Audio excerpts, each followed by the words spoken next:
It's 2015 coming up in a few hours. You got any New Year's resolutions for the people? Too many to talk about, but you know what I love? The NFL playoffs. So let's get them started now. Exactly, man.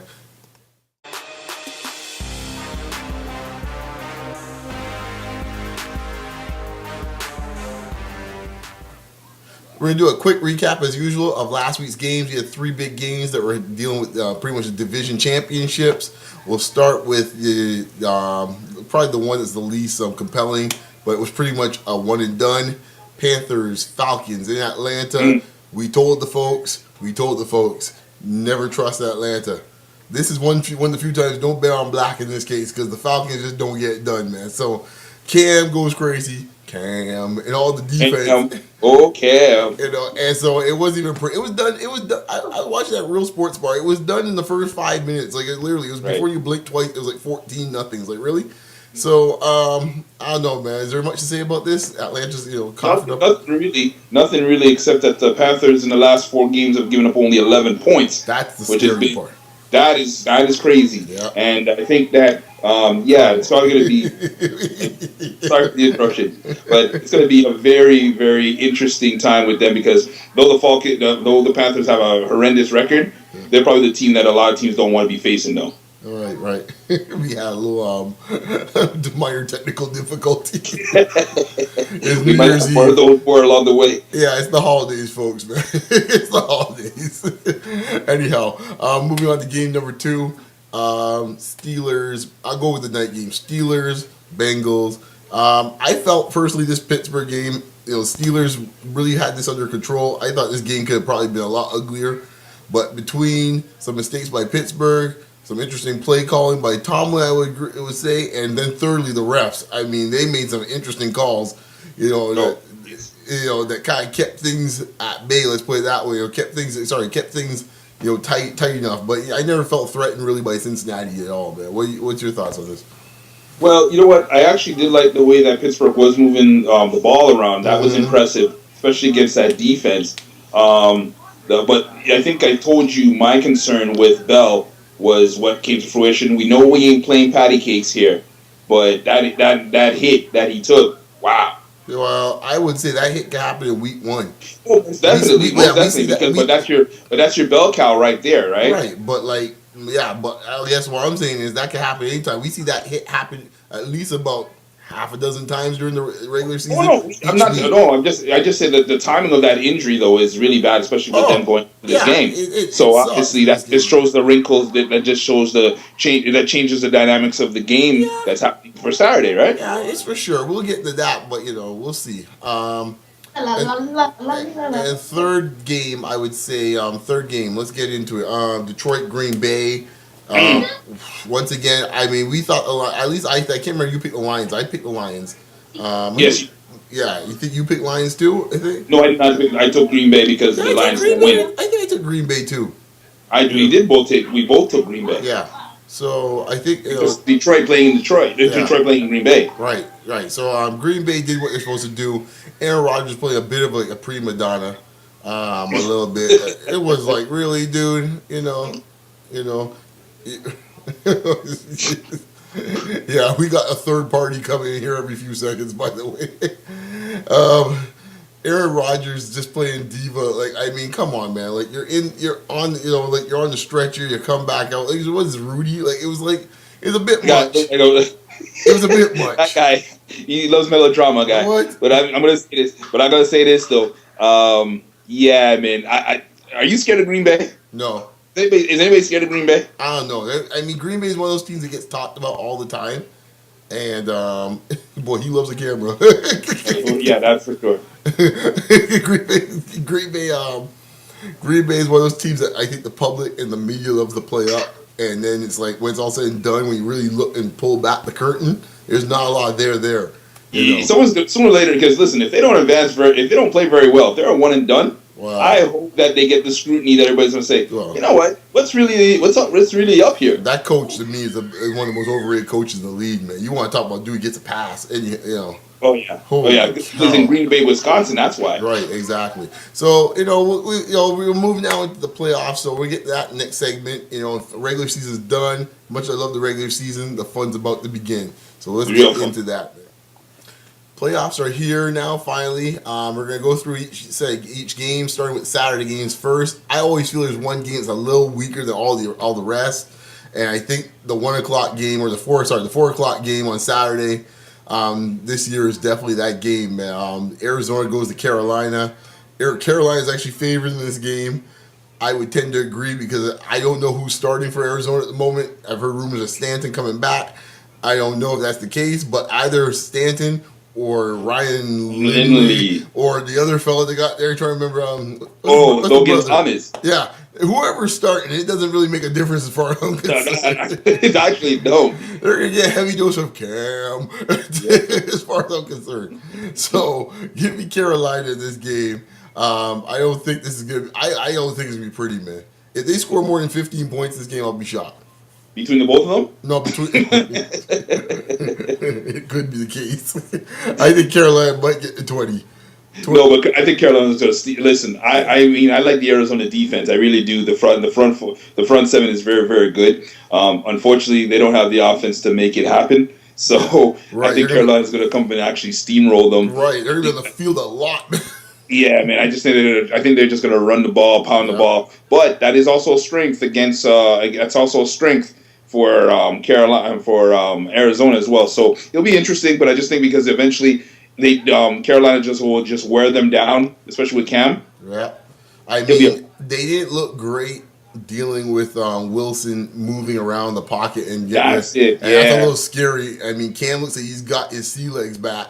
Yeah. It's strange. It looks like almost like the car accident kind of put things back into order. I don't understand how that was possible, but it seemed like the car accident fixed. I don't know if he had some pains and nicks or whatever that kind of got fixed up. I don't know, but well, the Lord works in mysterious ways, brother, as we all well know. About it, man. Holy my goodness! I'm just sitting there going, "He's playing better since the car accident." But I don't see it happening. I think as you always said in this case here, the secondaries open the big plays. Mm-hmm. Especially your buddy there at number 21, as good as he is. I think they'll take their chances. I think Cam will take his chances down the field, and they're starting to get some big plays themselves. So I don't see much more about this. I think Carolina will win this at home, man. I don't know. You see anything different? Or? No, not at all. Not at all. No. All right, man. Let's go. Game 2. Ah, boy, you just knew it had to come to this. Ravens at Pittsburgh. One more time. The fourth time they met in the playoffs. 3-0 for the Steelers, funny enough. Just a little fun fact for you. It's coming from the Steeler fan himself. Yes. Hey, I'm just staying right there. That's the stats, man. I know. That's the stats. Right. I know Ray Lewis have sleepless nights this weekend. I'm sure he and his buddies are still having sleepless nights. Oh, boy. Nothing would sweet me more, Eve, than a nice win on Saturday night, boy. I'll have a nice little cool beverage. And a nice little bubbly or something around 11:30. Where I watched the press conference, I watched T-Sizzle have to bite his tongue one more time. One more time. You think that guy really must get sick and tired of saying, what? "Oh man, these guys again." Good. Oh my gosh! Remember the last time they got beat, guy? Man, he was gonna tear away the desk of the microphone, or Roy Rage episode. So I was like, oh my god. Yeah, man. He looked unhinged. So the guy is back, which obviously is not good news if you're a Steelers fan. But and Bell is out, so that combination is not good for the Steelers. Ben Tate has been picked up, which is a good pickup for them. Yes, he is. He's a respectable bat that you got to make sure you account for in defense. So I think the Steelers will still be able to move the ball because I don't trust that Baltimore secondary. I ain't feeling they ain't doing nothing for me, man. They might not be doing nothing for you, but they are the 8th ranked defense in the league. Yeah, who have they played in the last 4 weeks? I hear you. Right. But also, here's the key, though. You know who does come back, though? Big number 92 comes back. Yeah, I know.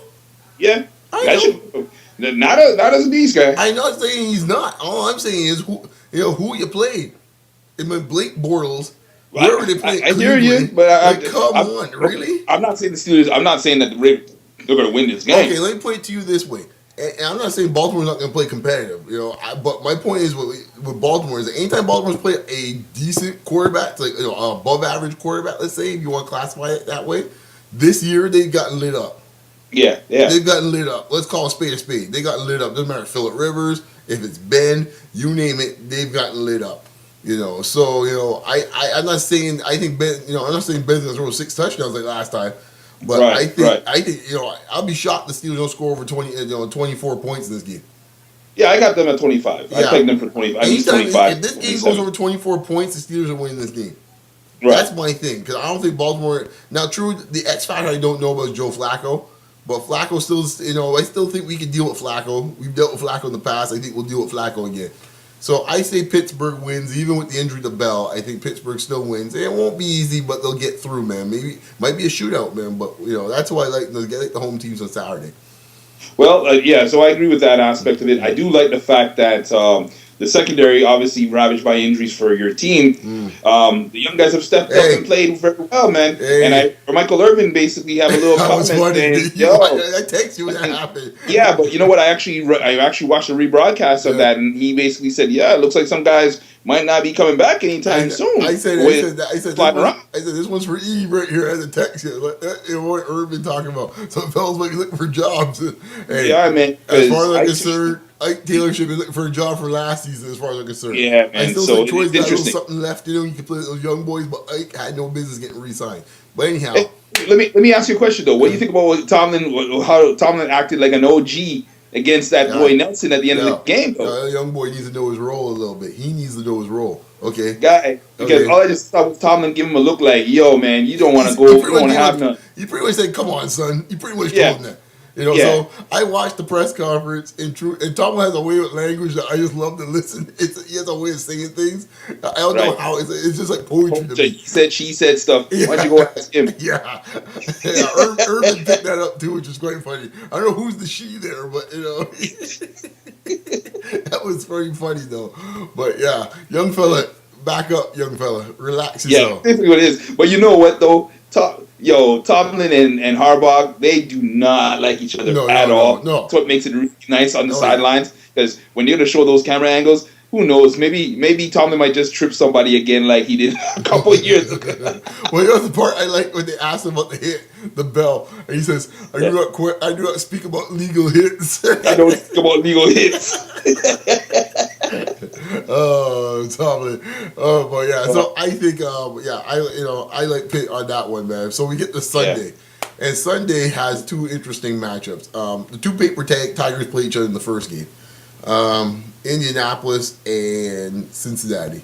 This game, I don't know. This is pretty much like, you want it? No. Do you want it? No. Do you want it? This is the Abbott Costello game. I don't know who's gonna have more turnovers in this game, but it ain't gonna be pretty. That's all I know. I think what's all said and done, I think I'm going to stick with the home team a little bit. Cause I can't trust Andy. I can't pick Andy Dalton in a playoff game. As much as I've ripped on Luck in the Colts this season, I can't pick Andy Dalton. I just can't do it, man. I think I'm going to differ. As much as I'm a Luck guy, as everybody well knows, I'm actually going to choose the Bengals for this game. Well, yeah, go ahead. There's one equation that can work out your way. Go ahead. Okay. The reason why I say that is because the Bengals have a very good running game. Mm-hmm. And the fact about it is they got 2 very good running backs. And I think that, and plus the Colts can't stop anybody on the run defensively. AJ Green playing? Huh? AJ Green playing? That's a real good question. Yeah. That's a real good I knew that was coming. You keep coming across the Steelers. You know what? I think that just might be the reason why the Bengals might win this game because they're going to depend on the run. Yeah. Well, I mean, as I said before, you're dealing with Andy Dalton and Marvin Lewis. That's a bad combination for me. I don't like that combination at all. And they're on the road, which makes even a triple threat of, don't do it. But you know what? The irrational pick in this case you're picking, because I can see easily the equation you're talking about. I can see Luck tossing this ball for 3 picks. Mm-hmm. And one going back for a touchdown, and another one sets up another touchdown. I easily see a game like that where the Colts look like they're dominating the game. When we look at the scoreboard, it's like, wait, it's like a tie game. It looks like a tie game, right? And I think that's the wrong secondary that you want to play against. Right. I really think you want to be playing against that secondary. Yeah, so you got Bengals. I'm gonna stick with Colts on this one. Right. I don't like the pick, but I got to pick somebody. So I'm gonna, That's for you, Floyd. That's for you. This is the game. It's like I didn't like that game at all. But okay, last game of the weekend. I think the most fascinating. Now that especially Mr. Sue will be playing. Yo, boy, I'm going to talk to stuff about that one. My man said he couldn't feel anything. But no. Did you see my text that I sent you when they read it? It was as if he was at a Charles Dickens Christmas recital. It was a cold night in Green Bay where I did not feel my feet. It was so cold. I did not know that I stomped on his leg. Rodgers is fine. I'm glad he's able to play, man, because it really was soured the whole. I wanted to see Sue in that front four go up against that offensive line. That's really what you want to see. I don't want to see like top players win the playoffs for like chintzy stuff like that. Give him the fine. Rodgers can walk, okay? I know Rodgers really got shot. I know he survived, right? Okay, he'll survive. And he played through touchdowns after that. He'll be fine. Like, geez. And Brett Favre must be at home just rolling over his grave. Like, really? You're giving grief over that?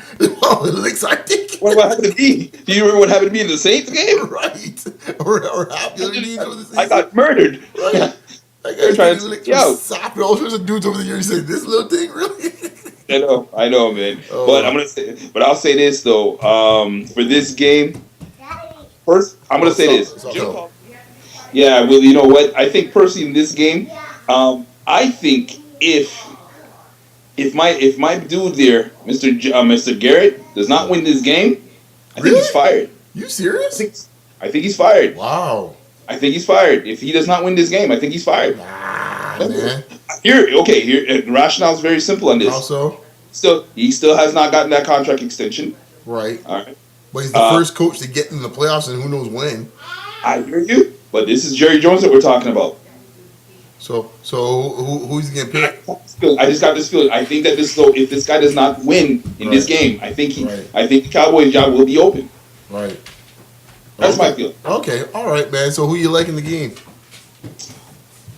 I'm gonna go with the Cowboys because I don't trust Stafford, and I think that Romo has actually been playing like a beast with Dez, who's playing like a monster for the last 4 weeks, last month. He's been like basically, aside from Antonio Brown, been the best wide receiver in the NFL. Exactly. Looking to get that money, man. Yeah, man, he's going to get paid, man. So you like Dallas. I like Dallas, too. I mean, there's a crazy stat I heard today on ESPN that was just, like, mind-boggling. No, it was BS Report, I think it was. Two of them. But it was a stat that said that Matthew Stafford is 0-15 against any team above 500. He's on the road. He's 0. Did you just say 0-15? 15. Okay, well then winning it's a wrap. team on the road. Then. Are you kidding me? And see, this is the part where I talk to you about this thing where I see when you guys I try to get on the brothers in this case, but why is he like Cam getting heat and Kaepernick and clowns like Stafford running around getting passes? That's the thing that just make me shake my head. Like, really? How does this guy still have a job and getting big time money? At least Romo's put the numbers in this case here. He makes a bad mistake, but I can see where it's like, Romo, besides the bad mistake that Romo's bound to have sometimes, Romo got skills. Right. Stafford and me in this case, if you don't have Megatron, he ain't doing squat in this case. That's true. So, we'll see, man. So let's close it out on that, man. So, this case here, sorry about that, folks. This case here, we have Dallas. Dallas children. What? Yeah, the kids, man. I tell you, holidays, man. That's all it's about, holidays. We love the children, though. We love children, though. But Dallas and we're at Dallas and Indianapolis for myself on Sunday, and you like Cincinnati and Dallas. That's what we have, man. So you're taking road teams. You're taking only one road team. And I'm going all home for the whole week, man. One road team here. Which usually means a lot of average say one road team's going to win, so you might might find your pick. That's what normally happens. Exactly, man. So we'll see. Okay, this week in the NFL, as you all know, there's no Fantasy Insider segment, so this is the final segment for today.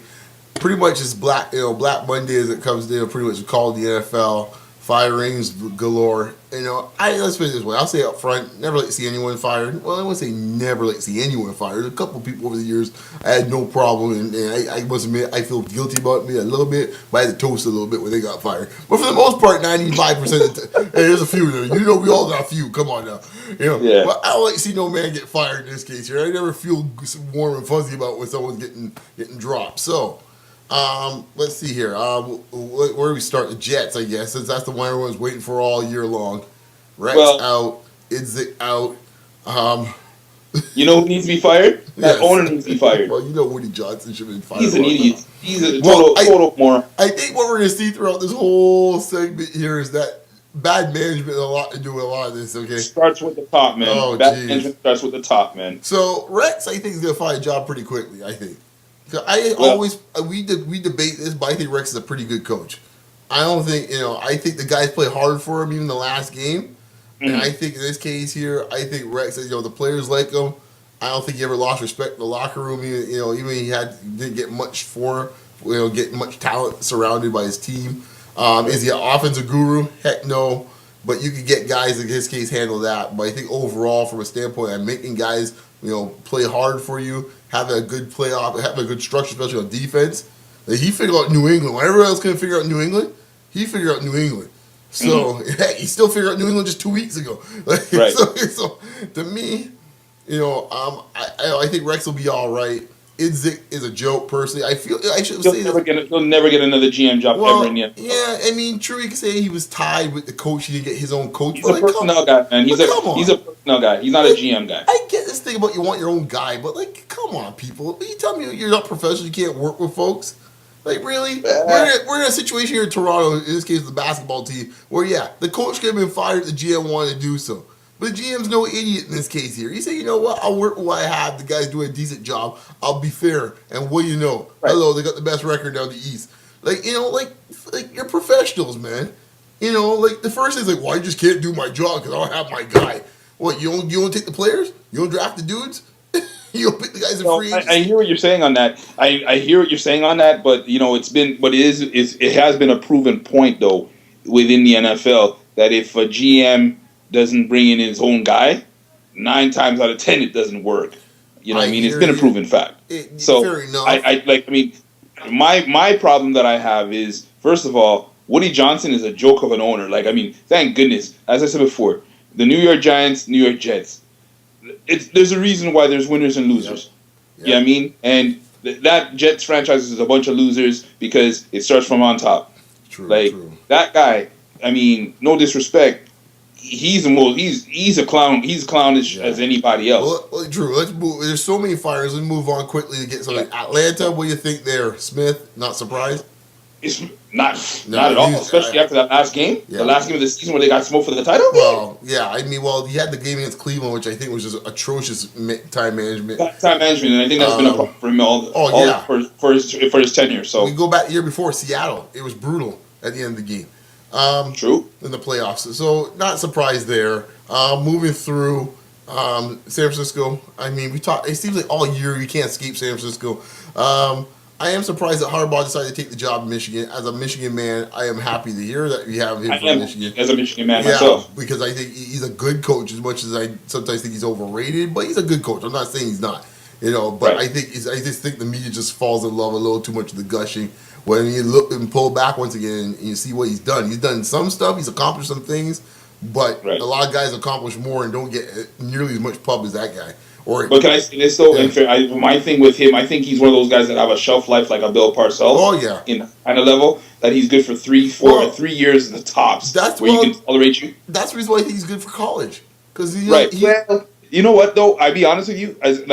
Listen, I'm sorry. I don't blame him for taking that Michigan job because they were paying him $6 million a year.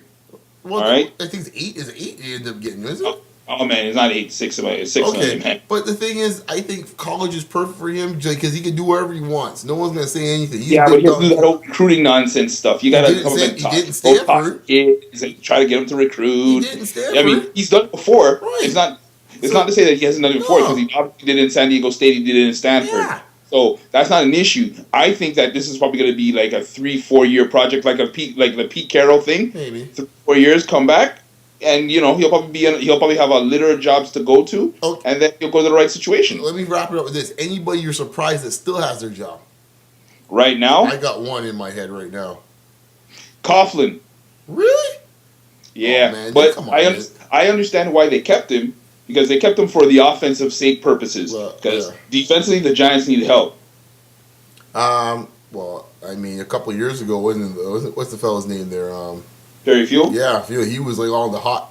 Yeah, grind. I know, but it's not technically speaking. I don't know. It's been the GM's fault because they haven't been drafting some good players. Yeah, true. That's True. really They whiffed on a lot of players, Yeah, but they did get Beckham. Yeah, So, the Beckham thing is okay. The yeah, Beckham they thing did, is fine, and that's all nice and so- good. Get it back to the Giants. What they need to do is get their defense in order, please. Well, fair enough. I mean, that's true. I mean, I would say this, but I don't think Coughlin in my mind would have been the first person that could jump in my head. I would say Miami. Oh, with Philbin? Oh, jeez. Yeah, Really? but you know what though? I think that's a case of them wanting to make sure that the Tannehill's progression has been very good, and I think they didn't want to mess with ain't it. good enough, though. Like, when I you totally look at get the you. team, Hey, listen, mediocrity, man. mediocrity. Like, really, Yeah. the team lays down to the Jets in the last game of the season. I think Dan Lebitard said something perfectly. He goes, "Listen, if this is what you guys want to have, is be 9-7 every year." Knock yourselves You know, out. He's and your then man. he goes, "But don't you guys want a title? Don't Right. you guys want to come up and beat New When- England and really do something?" When Mike Wallace pretty much walked off the field, Aye, what is things with are that? not, never mind what happened last year with the fellas, in this case, the bullying. Things aren't right Right. with that team. Like, at some point, you gotta realize, and here we go with management and ownership again. Dude, get your house in order. in Okay, Miami. first of all, I don't. Is there, let me put it to you this way. Is there any more non-plus team than Miami? I almost Right. forget Miami's in the league sometimes. Sometimes it's true, Like, and they have good talent. That's such a damn shame. Because At they've least- been like that for a long time. At least Oakland's bad and spectacularly bad. At least that much, Like Miami's just sitting there, just treading water. Like, Yeah, it's like, ugh. that's because I think even the people in Miami were shocked that Philbin still got it, kept his job. I thought he was one of the first ones to go, man. But Yeah. anyhow, I mean, so many changes coming. I hope to see some new, fresh blood We coming got Chicago. in. Oh, Chicago. Oh, we talked about them last week. We knew that was going to happen. Oh, yeah. So there's nothing to talk about there. That's going to be painful. I don't know how. I mean, you're going to get a lot of retreads coming back. I remember hearing Gary Kubiak's name popping up. Like, ugh. I think be on the lookout. As crazy as this might be, and I just told this to my friend, and it happened today. I think Rex might be in line for the Niners job I heard or that. the Falcons job. Yeah, I think he's perfect for San Francisco. As long as they have an OC that can actually Yeah. help develop that offense. Yeah, he'd be straight there. I Players think he's be fine. perfect. I think he's perfect for San Francisco. Anyways, man, I think that's all we're gonna have for today, man. Folks, sorry for a few interruptions from the younger members of our family, but hey, it's the family season, holiday season. Hey, everyone, be safe out there. Oh, before we finish off with that, where can the good folks find you, man? You can find me at Y Charlem. And they can find me at Beyond Locker Room, short form RM. Eve, final words here for the end of the new year. Yes, sir. Everybody, Happy New Year. God bless y'all. This has been fun with my boy B. So we got some more things planned in 2015. Mm-hmm. So I just followed on the leadership of him. But again, Happy New Year to everybody. If you're gonna party hard, but party right. Exactly, man. I can't say it better myself. Hey, look forward to check out a lot of new things coming down the pike and Beyond the Locker Room for 2015. Thank you, Eve, for contributing to the network. And folks, once again, thanks for all your support for this year, and continue the support for us for 2015, man. Look to do bigger and better things next year. All right, everyone, be safe, man. Peace. All right, bang out.